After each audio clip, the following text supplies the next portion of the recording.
Alright, so today we're going to install these magnetic paddles on this GT3RS 991.2. First thing you're going to have to do is disconnect the negative terminal right here and then move inside. Alright, so next step is to remove the steering wheel, and to do that you got these holes right here on the side. You need to stick something sharp, or not sharp, but something skinny in there, and then it's on both sides to pop up the steering wheel.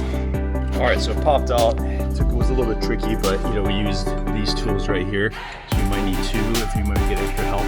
The next thing you have to do is disconnect these airbag connectors, which are just pull. And here's what we got next. We got to remove that center bolt, and there's this thing right here. Push that down to unclip that.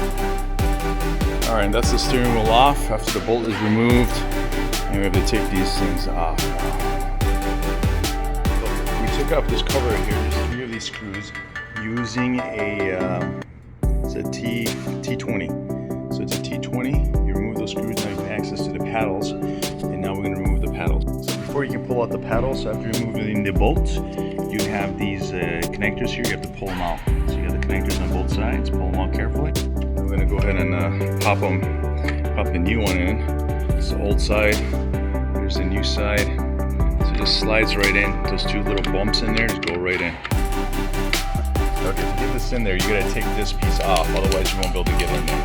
So you gotta pop this piece off, this plastic cover, and then once you get the plastic cover off, take this off. Then you put it on, and then you put this on halfway, and then you close both of them at the same time. Otherwise, you're gonna have trouble. Do it. Yeah, they feel a lot better. Much better than these things. These things just have the click here. It's just very short. Those are much nicer. All right, this is with it installed. Very nice.